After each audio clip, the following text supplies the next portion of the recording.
convidar você a abrir a sua Bíblia, a palavra do Senhor em 1 Samuel, capítulo 17, texto muito conhecido, mas neste ano que estamos vivendo, o ano da transformação, eu tenho certeza que tantas coisas já aconteceram na sua vida, tantas coisas já foram transformadas, mas creia, há muitas coisas que Deus ainda quer transformar. E eu estava pensando e meditando sobre tantas situações que surgem na vida das pessoas e estão diante de nós, e Deus colocou que nesta noite nós precisamos ter uma atitude ou atitudes, e a palavra dessa noite é atitudes que transformam o medo em fé. Atitudes que transformam o medo em fé. Talvez volta e meia você vê as pessoas falando para você, e já falaram para mim em algum momento da minha vida: olha, você precisa ter fé. Você precisa de fé para isso, fé para tal coisa. Mas como que eu posso ter essa fé? Como que eu vou conseguir essa fé? A gente é mais como aquele homem que chegou para Jesus sinceramente assim: olha, Senhor, perdoa a minha falta de fé. E Jesus, ele entende isso. Mas como que a gente pode ter atitudes que transformam o medo em fé? É sobre isso que eu quero falar com você, porque as atitudes, elas têm o poder de transformar muitas circunstâncias, muitas situações, mas nessa noite, de uma forma muito especial, eu quero falar com você de atitudes que transformam o medo em fé. Você sabe muito bem, estamos vivendo dias sombrios, dias terríveis, dias cruéis mesmo, dias tenebrosos.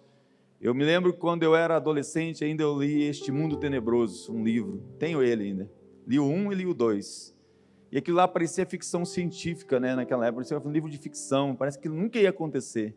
Meus irmãos, tudo aquilo, aquele livro acontece numa dimensão muito maior e pior. Vivemos um tempo em que o medo está atacando o coração das pessoas, porque vemos o ataque acontecendo nas dimensões que você nunca imaginou. Ataque na geração futura, abortos, sequestro de crianças, guerras, e guerras cruéis, guerras como a gente nunca viu antes. Não é uma guerra simplesmente como começou ali com a Rússia aos seus arredores, é uma guerra agora onde você vê crueldade, coisas que você não imaginava poder ver. E a gente vai vendo esse medo chegando nas dimensões em que violência, atrocidade já são coisas normais nos noticiários. E há um medo, há um pavor que vai atacando a mente, o coração das pessoas, e eu tenho percebido que o que sobressai neste momento é o medo.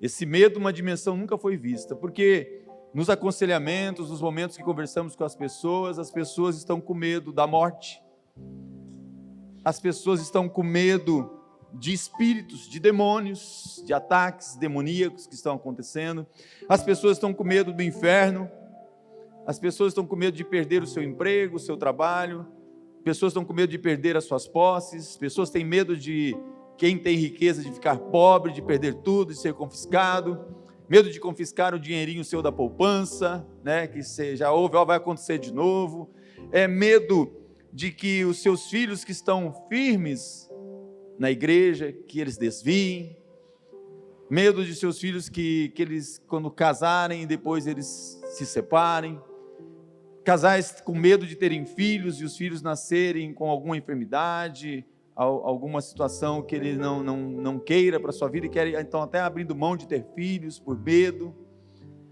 medo de que o seu pai não mude, você fala assim: meu pai não vai mudar, não tem jeito, medo que pessoas não mudem seus comportamentos.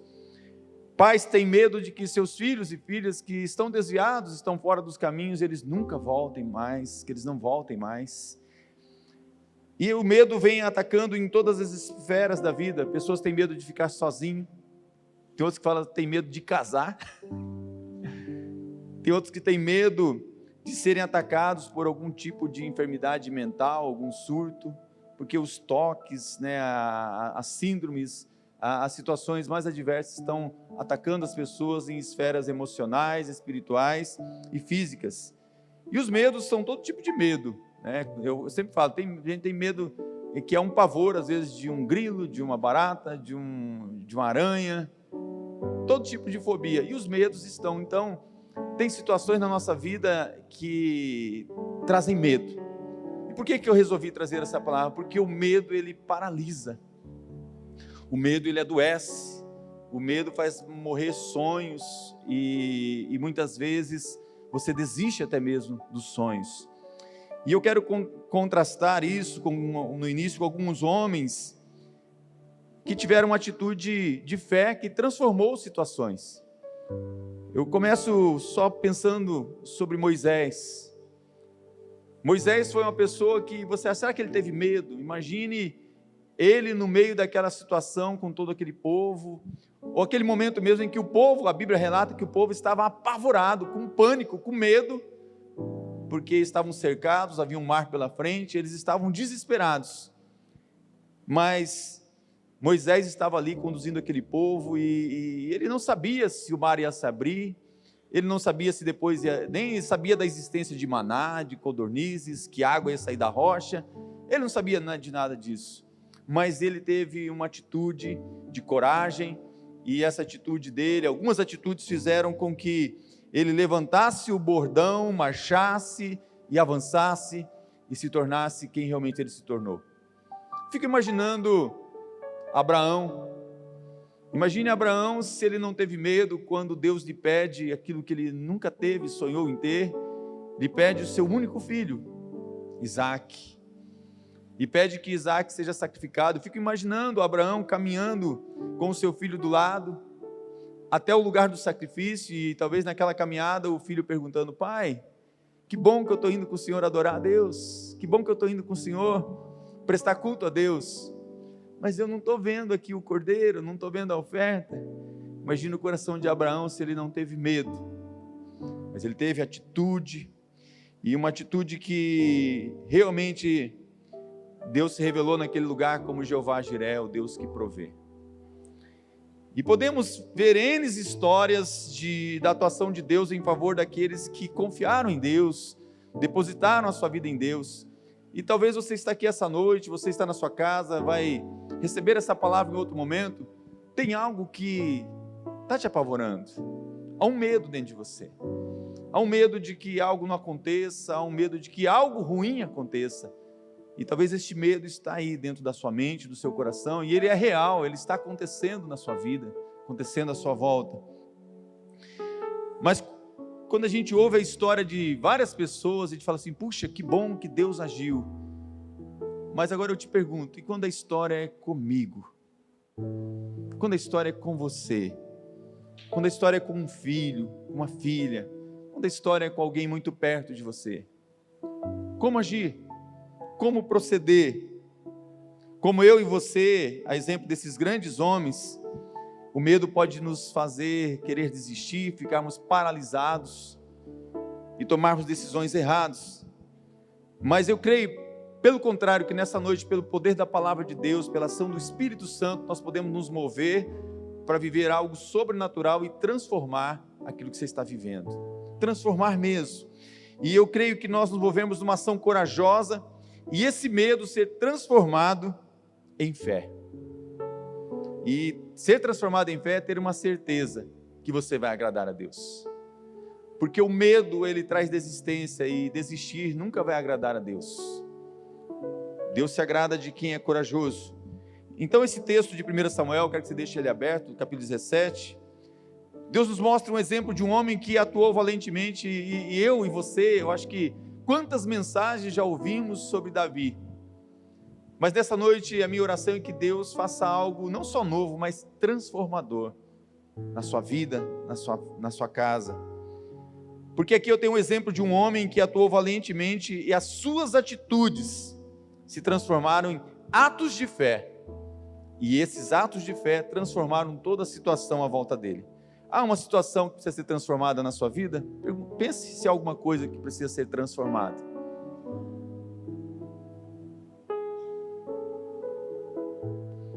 Veja quais são as circunstâncias na sua vida que precisam de fé. Porque as circunstâncias naquele momento não eram nada boas. O contexto desse texto que nós vamos ler era que os filisteus, eles tinham invadido Judá. Eu fico imaginando, meus irmãos, quando um país é invadido, quando uma cidade é invadida. Talvez para você chega às vezes vídeos, né, da guerra que está acontecendo em Israel, em outros lugares, aquilo lá nos aperta o coração, você olha e vê cadáveres, pessoas mortas, e você fala, meu Deus, isso nunca vai acontecer aqui, isso não vai acontecer perto da gente, e muitas coisas que você achava que nunca iria acontecer, estão acontecendo. 1 Samuel 17:3, mesmo assentados assim, e os filisteus estavam no monte de um lado, e os israelitas estavam no monte do outro lado, e o vale estava entre eles. Os filisteus estavam no monte de um lado, e os israelitas estavam no monte do outro lado, e o vale estava entre eles. Meus irmãos, diariamente, pelos últimos 40 dias, um gigante chamado Golias se levantava e afrontava o povo de Deus. O povo de Deus estava num monte e os filisteus estavam num outro monte. E havia entre eles um vale, um lugar. O gigante descia do monte, ia até o vale e desafiava e falava assim: venham me enfrentar, se eu não vou destruir vocês. Nenhum homem do exército, nem o rei, nem ninguém se atrevia a ir até lá. Nenhum dos israelitas, incluindo o próprio rei, se atrevia a chegar lá. Até que um dia, então, chega esse jovem pastorzinho de ovelhas, e ele, não é que o gigante não acreditava que aquele jovenzinho foi para enfrentar ele ficou assim também, mas ele não acreditava que ninguém fazia nada, ele não acreditava que todo aquele exército não enfrentava aquele gigante, ele não podia acreditar que alguém estava insultando o exército de Deus, e isso impulsionou ele a tomar atitudes. Que tremenda façanha nessa passagem nós encontramos, e aqui eu quero extrair rapidamente com você 5 atitudes que Davi teve, as quais permitiram ele atuar com coragem, fé e ter vitória. E a primeira atitude de Davi, e isso aqui é tremendo, isso é maravilhoso, a primeira atitude de Davi é muito simples, mas algo poderoso. Davi recordou o que Deus havia feito. A gente tem a memória muito curta, meus irmãos. Tem gente que, se eu chegar e perguntar, e não é por um problema alemão, né? Não é nada de uma doença de Alzheimer, não é nada disso, né? Não é eu perguntar assim: qual a cor da meia que você está usando agora? A pessoa vai olhar no pé que já não lembra mais. O que você comeu ontem, né? O que você fez uma semana atrás? A nossa memória nos engana. Mas Davi, ele recordou o que Deus havia feito. Isso mesmo, olha o que diz o versículo 34 de 1 Samuel 17. Então disse Davi a Saul: teu servo apacentava as ovelhas de seu pai, e quando vinha um leão e um urso e tomava uma ovelha do rebanho, 35, eu saía após ele e o feria e o livrava da sua boca, e quando ele se levantava contra mim, lançava-lhe mão da barba e o feria e o matava. Meus irmãos, quantas coisas Deus já fez para você, por você. Então você precisa dessa atitude de recordar o que Deus já fez. Nos momentos difíceis, fazer como Jeremias fez quando tudo estava destruído: Senhor, eu quero trazer à memória as coisas que me dão esperança. E as coisas que me dão esperança são as coisas que o meu Deus já fez. Certa feita, uma menina que ministrava louvor, ministrava adoração, era muito usada no meio dos louvores, e muito usado como o nosso povo é aqui. Perguntaram para ela: mas como que há tanta unção, como que tanta coisa acontece quando você adora, quando você está ministrando e adorando ao Senhor? Por que tudo isso? Ela falou: não é nada de mim, eu só trago à memória das pessoas aquilo que Deus já fez. Porque trazer à memória aquilo que Deus já fez vai nos entender quem é o nosso Deus, quem é o Deus que servimos. Para Davi agir com tanta coragem, sua memória tinha que ser boa.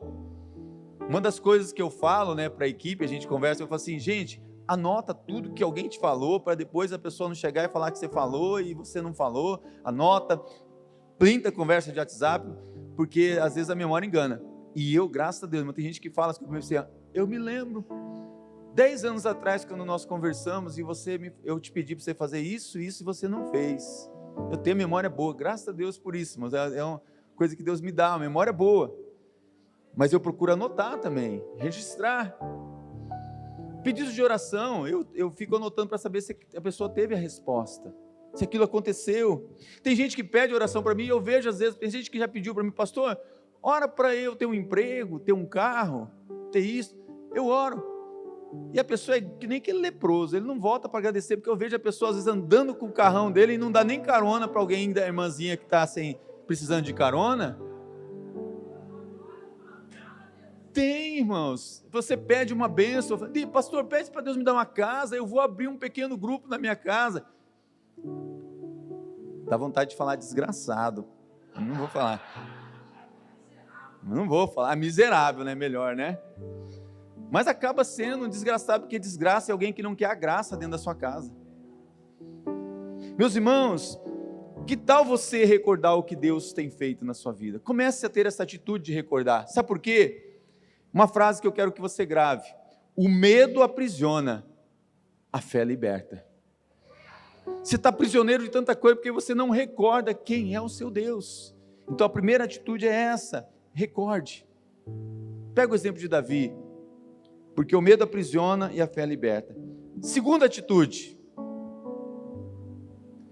Davi confiou em Deus. Essa é a segunda atitude. Davi confiou em Deus. Davi confiou em Deus. No que você tem confiado? No que você confia? No versículo 36 e 37 você vai ver: o Senhor me livrou. Livrou ele do quê? Assim, ó: assim feriu o teu servo o leão como urso, assim será esse circunciso filisteu como um deles, porquanto afrontou os exércitos de Deus vivo. Meus irmãos, preste atenção, não fala que ele só enfrentou o leão, presta atenção em detalhes que passam na sua Bíblia, às vezes você não observa. Assim feria o teu servo. Muitas vezes você vai ser ferido na batalha, na luta. Você vai passar pelas águas. Ele não diz que você vai deixar de passar pelas águas. Você vai passar pelas águas, mas você não vai se afogar. Você vai passar pelo fogo, ele não vai te queimar.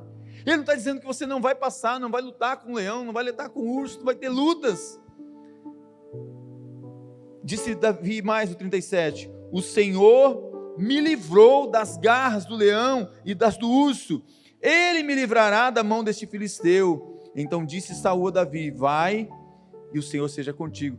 Meus irmãos, primeiro ele recorda que Deus já fez, e como Deus já fez, ele confia num Deus que é fiel em tudo que ele diz, um Deus que cumpre as suas promessas. Davi estava preparado para fazer o que tinha que ser feito, porque ele conhecia o Deus que ele servia. Davi sabia que o poder de Deus era suficiente para suprir suas necessidades. As pessoas ouviam os gritos de Golias e acreditavam que escutavam o verdadeiro poder. Davi ouviu os gritos e pensou. Porque, irmãos, às vezes tem gente que acha que vai ganhar as coisas no grito, né? Você sabe por que a maioria dos homens grita com você, mulher? Vou te contar, que a gente entende, a gente conversa com os homens. Ele não tem argumento. Tem. Ele acha que vai ganhar no grito. Às vezes você acha, tem gente que às vezes acha que vai expulsar demônio, gritando, sai, sai, acaba a garganta, daqui a pouco ele está só. Não é no grito, não é no grito que você vai conseguir as coisas. Sabe por quê? Davi sabia que Golias podia gritar, berrar como os demônios gritam e berram, mas ele sabia, o Deus que eu sirvo, ele tem voz de trovão. Ele tem voz de trovão. Ele tem voz calma e branda, mas ele tem voz de trovão. A voz dele é a voz das muitas águas. Davi sabia. Meus irmãos, precisamos conhecer cada vez mais o verdadeiro. Eu estou encantado de verdade com essa série Enraizado. Está sendo uma bênção para mim. Cada palavra a gente está bebendo. Cada palavra você está sendo exortado. Eu sempre falo sobre isso. Eu aprendi muito garoto, ainda não sei se ainda é assim, mas eu me lembro que eu aprendi isso, que o FBI, naquela época, que tinha muito negócio de dólar falso, eles tinham que estudar para identificar dólar falso, dinheiro falso. Sabe de uma coisa? Eles nunca estudaram nenhuma nota falsa. Eles se especializavam no verdadeiro. Eles estudavam o dólar de uma maneira tão profunda, que quando chegava o dólar falso, eu já sei, isso é falso, porque eles conheciam o verdadeiro. Se você conhece o seu Deus, quando vir o falso, você não vai ser enganado. Pode aparecer um anjo se fazendo de anjo de luz, um demônio caído, porque a Bíblia fala que pode até enganar os seus, pode enganar alguns, pode se fazer de anjo de luz, um demônio. Mas se você conhecer o verdadeiro, você vai falar assim: arreda-te daqui, Satanás. Meus irmãos, precisamos conhecer bem o verdadeiro, temos que conhecer a Deus. Eu te pergunto, você conhece o Deus que você serve? Você conhece Jesus? Você conhece o Espírito Santo? Eu estou te falando se você conhece o Espírito Santo, porque eu demorei na minha vida, que na minha época, meus irmãos, na minha época, era proibido a gente conhecer o Espírito Santo, o pessoal tinha medo de conhecer o Espírito Santo, a gente não podia. E nós somos uma geração que tem toda a liberdade agora de conhecer o Espírito Santo. Você conhece Deus Pai, Deus Filho, Deus Espírito Santo? 3 pessoas. Tem um relacionamento com o Espírito Santo? Sabe o que Deus tem feito por você? O que Jesus faz por você? Você sabe o que o Espírito Santo faz por você? Para não ficar paralisado pelo medo e agir corajosamente, você tem que conhecer esse Deus para confiar nele. Anote se quiser essa outra frase: o medo paralisa, a fé te dá poder. O medo paralisa, mas a fé te dá poder. Terceira atitude, isso aqui é tremendo. Davi usou as armas que Deus havia provido para ele. Davi usou as armas que Deus havia provido para ele. Os versículos 38 a 40, você vai ver aqui: e Saul vestiu a Davi de suas vestes, pôs-lhe sobre a cabeça um capacete de bronze, o vestiu de uma couraça, e Davi cingiu a espada sobre as suas vestes e começou a andar, porém nunca havia experimentado. Então disse Davi a Saul: não posso andar com isso, pois nunca experimentei. E Davi tirou aquilo de sobre si, e tomou o seu cajado na mão, escolheu para si 5 seixos de ribeiro e pôs no alforje de pastor, que trazia a saber no surrão, e lançou mão de sua funda, e foi aproximando-se do filisteu. Meus irmãos, olhem para esse texto. Davi decidiu ir para a batalha com o que Deus tinha provido para ele, não o que os outros querem dizer que ele tem que usar, não o que os homens querem dizer para você fazer, não com as armas humanas que nós temos. E hoje nesse tema nós dizemos que as nossas armas são mais poderosas. As nossas armas são o poder, o dunamis, o poder do Espírito Santo. Ele confiava que Deus havia preparado para essa batalha, ele estava decidido a usar os dons a serviço de Deus. Para reconhecer claramente o chamado de Deus, eu falo de mim mesmo, para eu reconhecer o chamado de Deus na minha vida, eu tive de identificar qual eram os dons que Deus tinha me dado, e se eu tinha falta de algum dom, eu pedi para Deus, quais os talentos que Deus me deu, quais as habilidades que Deus me deu para usar a serviço dEle. Não usar algo que eu não sabia. Meus irmãos, muitas vezes eu tive, por necessidade, creio nisso, que reger hino, cantar, porque não tinha ninguém, a gente passava vergonha, mas eu era corajoso. Mas eu vi que isso não é a minha área, não é o meu talento, não é o meu dom. Mas tem que ser corajoso, E Deus vai dando talento e dom e coragem e fé para você chegar aqui, e dizer assim: eu canto aleluia. Coisa linda, hein, Silvio? Lindão de Deus. Eu fiquei apaixonado. Ah, Deus, isso aí, maravilhoso. Usar para a glória de Deus a nossa voz, o nosso talento, o nosso corpo, nossa vida. Porque, meus irmãos, Deus tem te dado o talento.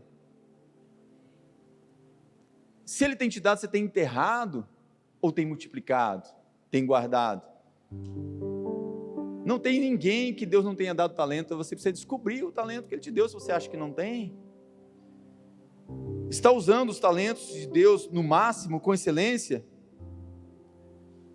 Está faltando alguma coisa para você servir a Deus? Ou você quer um Deus que sirva você?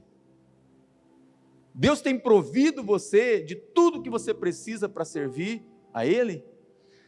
Você sabe que o papel principal dos pastores, muita gente acha assim, o pastor que tem que fazer isso, o pastor ele trabalha para isso, o pastor que tem que fazer tal coisa, ele que tem que fazer visita, ele que tem que expulsar demônio, ele que tem que fazer tal coisa, é o pastor. Isso não é na Bíblia não, meus irmãos. Em Efésios fala que o papel dos pastores é capacitar os santos para a obra do ministério.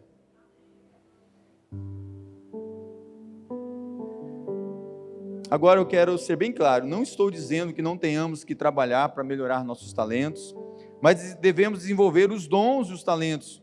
Quanto mais usar o seu dom, melhor você vai saber usá-lo. Melhor. Eclesiastes 10 diz assim, se você deixa o machado perder o corte e não afia, terá que trabalhar muito mais. Quando você exercita e faz algo tão bem, você vai ser hábil naquilo, vai conseguir fazer aquilo mais fácil, com habilidades. Estamos obrigados, porque quando Deus te dá algo, nós estamos obrigados a fazer para Deus com excelência aquilo que Ele nos deu. Se Ele te deu algo, é para ser usado, porque senão vai chegar um momento que Ele fala assim, eu vou retirar de você e vou dar para outro que já tem outras coisas. Meu Deus, por que fulano tem 10 dons, ele consegue fazer um monte de coisa? Porque Deus já te deu um e você nem usou.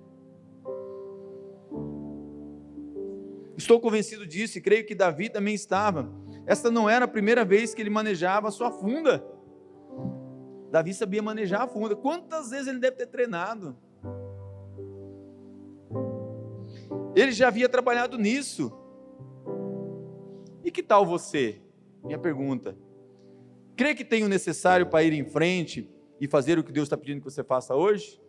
Quantas pessoas Deus está chamando e pedindo para você simplesmente cuidar de 5 pessoas, de 6 pessoas, mas não sozinho, com mais um grupo de pessoas, num pequeno grupo multiplicador?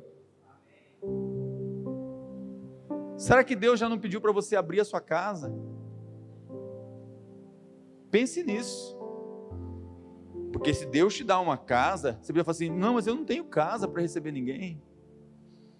Mas minha casa é tão pequena. Comece a receber pouca gente numa casa pequena, até chegar um dia que assim, Deus fala assim, rapaz, essa pessoa gosta de receber, eu vou ampliar essa casa dele. Eu vou dar uma casa maior. Não, ele gosta demais, eu vou dar uma mansão para ele. Recebe, gente. Por que você acha que a casa do Sussumo e da Fabiana é grande ali? É, porque eles abriram e Deus vai dar mais ainda. Mas a bênção não é, meus irmãos, só financeira. A bênção é ver aqui, os filhos, as filhas adorando a Deus, dançando para Jesus, servindo ao nosso Deus. Meus irmãos, há alguma coisa que você precisa para você poder servir a Deus? Sem isso você nunca vai poder se mover a favor da obra dele? Tem algo te faltando? Deixa eu dizer uma coisa para você. O medo desanima, a fé encoraja.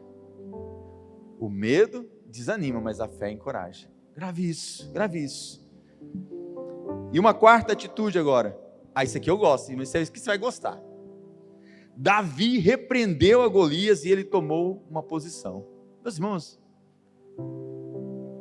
eu te repreendo, demônio. Eu te repreendo, Satanás. Não é para você falar para o seu marido isso, não. Às vezes tem que falar. Davi repreendeu a Golias e ele tomou uma posição. Olha só o versículo 41 e 42. O filisteu também vinha se aproximando de Davi, e o que lhe levava o escudo ia diante dele. E olhando o filisteu, irmãos, o demônio quando vem, ele não vem sozinho. Tem um chefe ali, quando tem legião, meu irmão, tem um chefe. E os outros, pequenininhos lá, só vem para carregar as tralhas, as tranqueiras. É igual esse que carregava o escudo para... Certo, eram uns quantos para carregar o escudo, porque o escudo de Golias era grande. E olhando o filisteu e vendo a Davi, o desprezou, porquanto era moço, ruivo e de gentil aspecto. Meus irmãos, quando a gente vai expulsar um demônio, o diabo dá gargalhada, ele olha e vai dizer, você! E dá aquelas risadas assim, mas humilha você, se você já tiver com alguma coisa errada ali. Não, não é eu não, é outro, já vai embora. Porque ele vai te afrontar. Disse, pois, o filisteu a Davi, sou eu um cão para que tu vires a mim com paus? E o filisteu, pelos seus deuses, amaldiçoou a Davi. Os demônios, eles esbravejam, irmãos. Os demônios fazem um sarcel de coisa. Você não é nada, você não pode nada, te acusa, né, de um monte de coisa. Tem gente que é tão pecadora, tão cara de pau, né? Tinha um amigo, não meu, amigo do pastor Christian, né? Que ele fala assim, não, se o diabo vir falar alguma coisa de mim, ele não estava com a vida legal, né, pastor Christian, né? Ele falava assim, eu vou falar, você é mentiroso mesmo, ele está mentindo. Olha, tem uns que não, aproveita aquele momento, é verdade, se arrepende, é melhor fazer isso, confessar, né? Disse mais o filisteu a Davi, vem a mim e darei a sua carne às aves do céu e às bestas do campo. Davi, porém, disse ao filisteu, tu vens a mim com espada e com lança e com escudo, porém eu venho a ti em nome do Senhor dos Exércitos, o Deus dos Exércitos de Israel, é a Ele que você está afrontando. Ah, meus irmãos, aí o bicho treme. É assim que o medo vem. O inimigo tenta entrar na sua mente, no seu coração, no seu negócio, na sua vida, te afrontar, te destruir, dizer você não vai conseguir, você não tem jeito. E você fala assim, no meu braço eu não posso mesmo. Quantos reis falam assim, no meu braço, no braço da carne eu não posso, mas no braço do Senhor eu posso. No braço dele eu posso. O propósito desse dia era o propósito de Deus. Meus irmãos, o dia da afronta, o dia do medo, o dia da guerra, o dia da luta, é o propósito de Deus para a sua vida. É o dia para Deus ser honrado, Deus ser glorificado na sua vida. O poder desse dia era o poder de Deus. A glória desse dia era a glória de Deus. Quando a gente entende disso, o propósito disso aqui tudo é o propósito de Deus. O poder desse dia é o poder de Deus. A glória desse dia é a glória de Deus.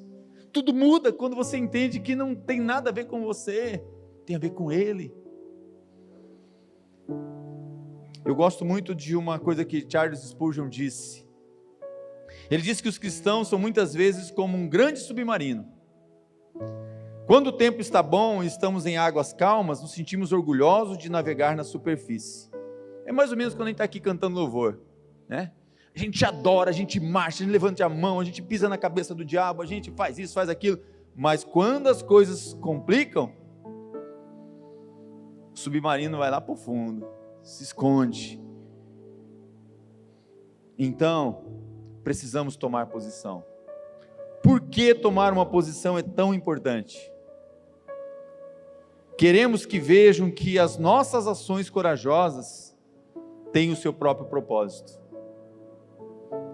Meus irmãos, a vitória de Davi não era para tirar os olhos de Israel de Golias e enfocá-los em Davi.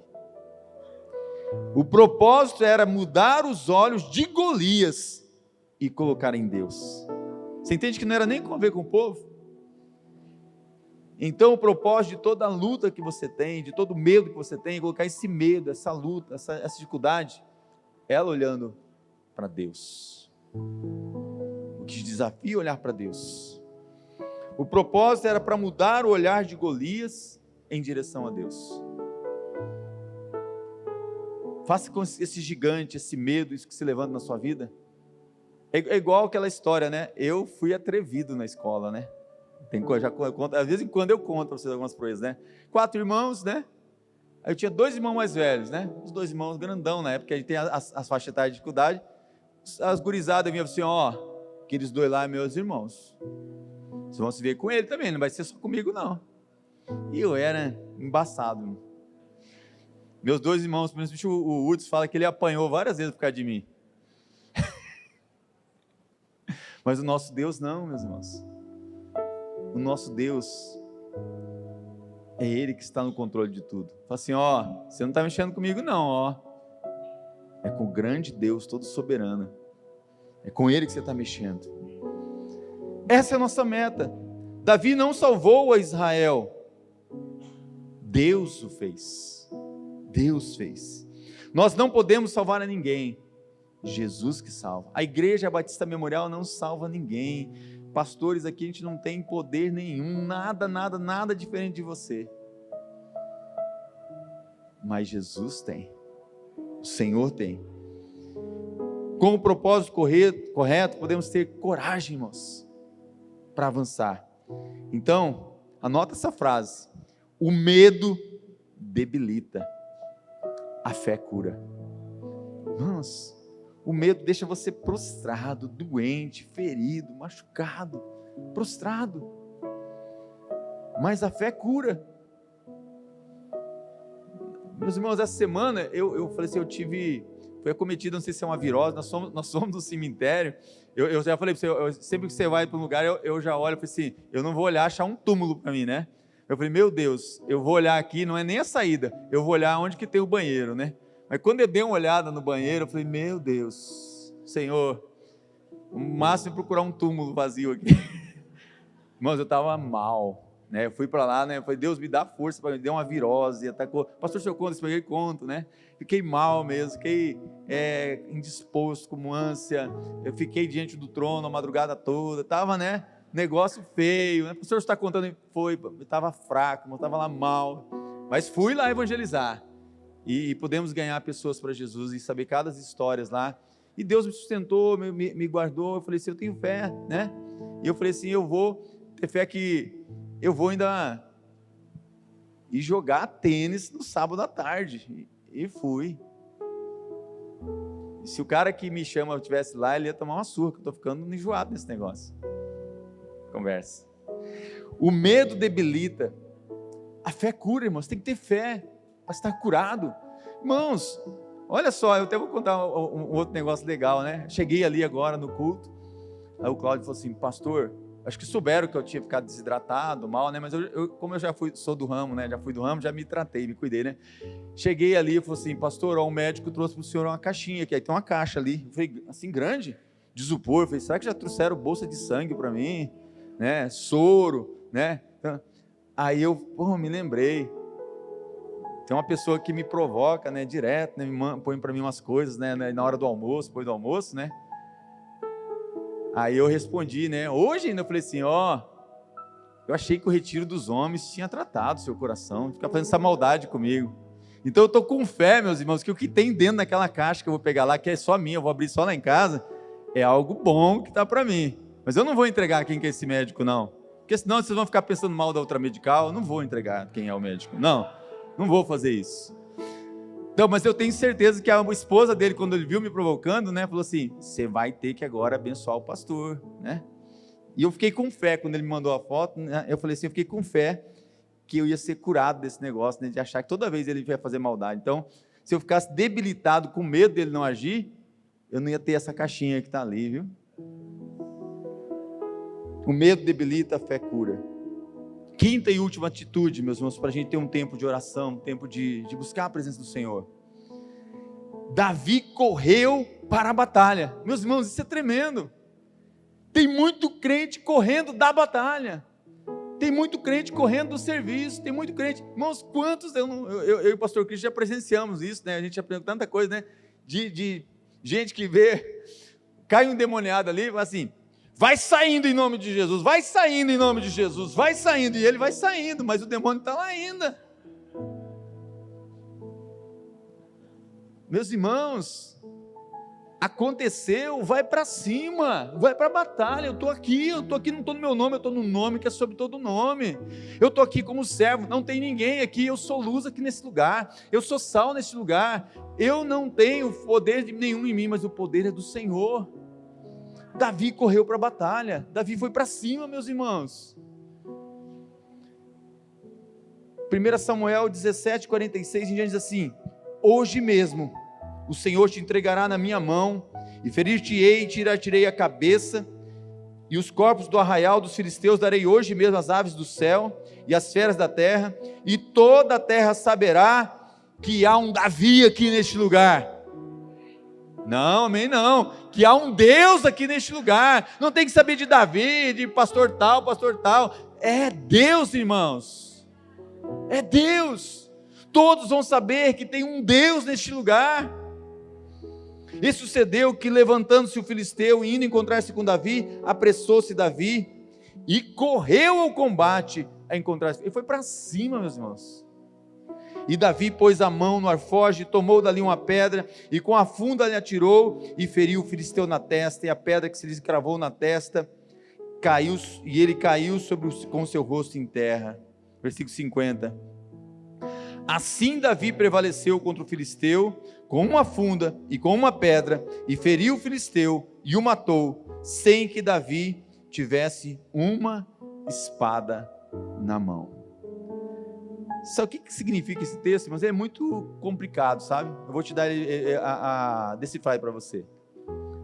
Davi não ficou embromando.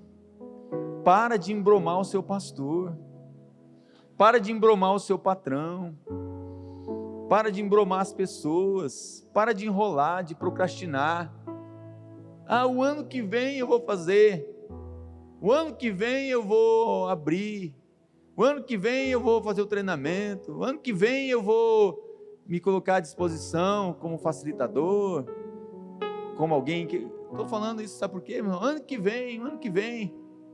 Às vezes vai chegar o ano que vem para você. Desculpa eu te falar. É hoje. Devemos trabalhar enquanto é dia. A noite vem quando ninguém mais pode trabalhar. Temos que remir o tempo, porque os dias são maus. Davi sabia que Deus havia feito, ele sabia quem era Deus, sabia que Deus havia preparado para isso, inclusive sabia que a batalha era do Senhor, pois há uma grande diferença entre saber algo e confiar nisso. E aqui está a chave para a ação, meus irmãos. Há uma diferença de você saber alguma coisa, até receber um treinamento. Sabe qual é o maior problema das pessoas que fazem os cursos da igreja? Os cursos são uma bênção, não colocam em prática. Não pratica. Quem pratica... Você sabe qual é o maior problema das pessoas que vão para a academia? Quer tirar sua selfie, ficar filmando, coisa, não pratica, não faz exercício. Não faz. Só quer dizer que vai, paga sem realmente fazer aquilo lá.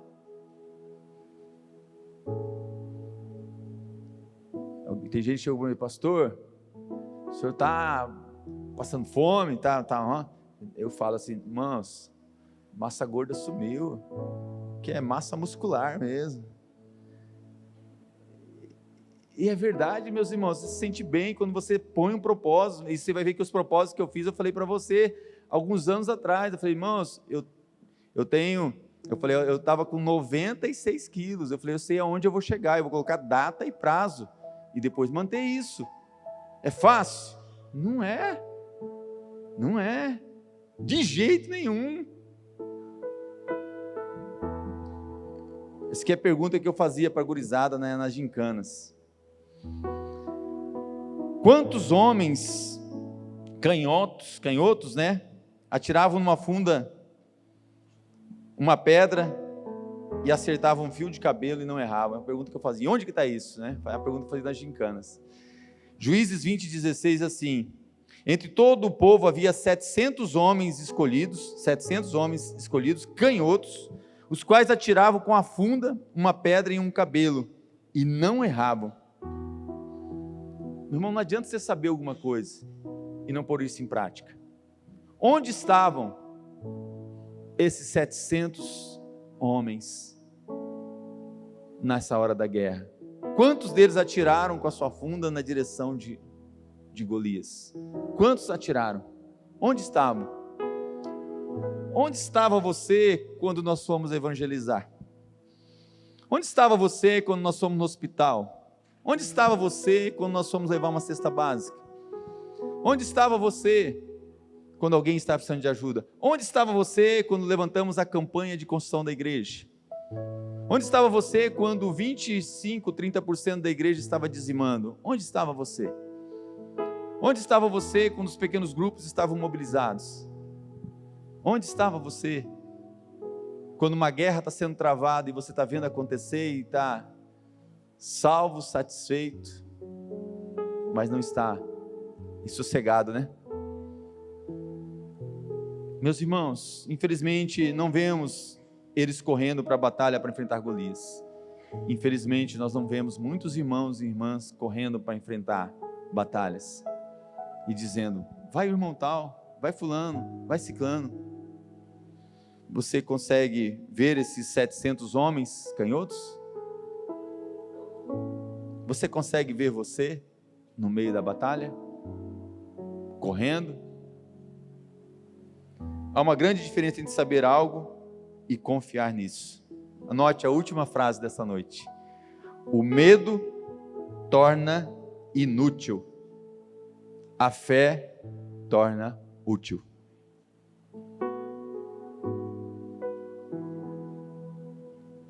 Se o medo paralisa, você não consegue fazer nada, não consegue avançar. Quero chamar já a equipe de louvor. Eu quero concluir para a gente orar contando uma história verídica, irmãos, de um missionário muito famoso. Esse missionário, ele desbravou vários lugares. O nome dele, talvez você já estudou, já leu sobre ele no seminário. A gente estuda para aprender sobre Hudson Taylor. Hudson Taylor, numa das primeiras viagens que ele fez para a China, e era de navio, e não é navio como a gente vê hoje, meus irmãos. O navio deles entrou à deriva, não tinha vento, e a correnteza estava arrastando eles para uma ilha, e essa ilha era conhecida pelos navegantes como uma ilha cheia de canibais, e o navio estava indo já em direção a esta ilha. Na hora do desespero, e as pessoas são assim, quando está tudo muito bem, a gente se esquece de fazer as coisas, de servir a Deus, disso, daquilo. Mas na hora do aperto, as pessoas se lembram que você serve a Deus. Quando eu fiz minha faculdade, eu falo que eu sou a última turma da FUCMAT e a primeira da UCDB, mas quando eu estava fazendo faculdade lá, de administração na UCDB, muitas vezes caçoavam de mim, algumas pessoas, no início, por ser crente, por participar de um movimento universitário cristão dentro da universidade. Eu me lembro até que eu fui orador da minha turma, o padre Marinoni ficou com medo de eu atacar a universidade. Eu falei: de jeito nenhum, padre, eu sou grato a essa universidade, eu vou honrar essa UCDB para sempre. E o senhor pode ter certeza que no meu discurso eu vou agradecer pela sua vida, que abriu as portas para a gente ter uma sala aqui dentro para adorar a Deus. Ele falou: puxa, eu sou muito grato de você, porque tem gente que vai ali e quer falar mal da universidade. Eu falei: não, eu sou grato. Mas muitas vezes que você é caçoado, zombado, mas na hora do aperto, tinha pessoas que falam assim: procura o Richard, a oração dele é forte. Que oração forte? É que ninguém orava, ninguém sabia nem orar. Hudson Taylor, o desespero tomou conta do barco. O capitão falou assim: missionário, ora por nós, porque está sem vento, ora para vir vento, para o barco nosso pegar a direção, senão nós vamos morrer tudo naquela ilha. Ele falou assim: eu não vou orar enquanto vocês não içarem as velas, enquanto não levantar as velas. Ele falou: não, o senhor ora primeiro, e o senhor orar, daí o vento vinha, a gente levanta, que vai dar muito trabalho a gente levantar e não vir vento. Ele falou assim: não vou orar, levante as velas, aí eu vou orar. Até que eles viram o perigo, içaram as velas, levantaram as velas. Aí Hudson Taylor se colocou de joelhos e o vento começou a soprar.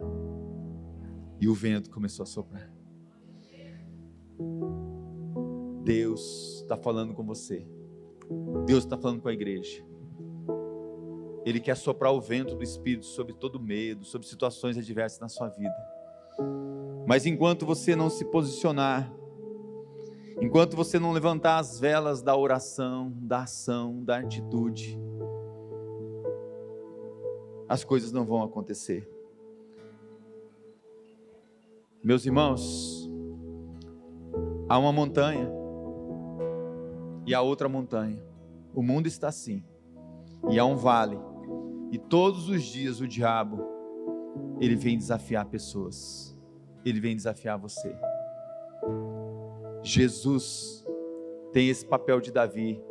Jesus é aquele que desceu no vale e enfrentou o diabo e derrotou o diabo para nos dar a vitória. É por isso que em João você encontra essa palavra que está em 1 João 4,18. No amor não existe medo. Antes, o perfeito amor lança fora todo medo. Ora, o medo produz tormento. Logo, aquele que teme não é aperfeiçoado no amor. Jesus Cristo, ele desceu o vale para guerrear a nossa guerra, para nos dar vitória. Há uma grande diferença em você saber isso e crer que ele fez isso por você. Você gostaria de hoje se mover para a fé? Recorde o que Deus tem feito em sua vida.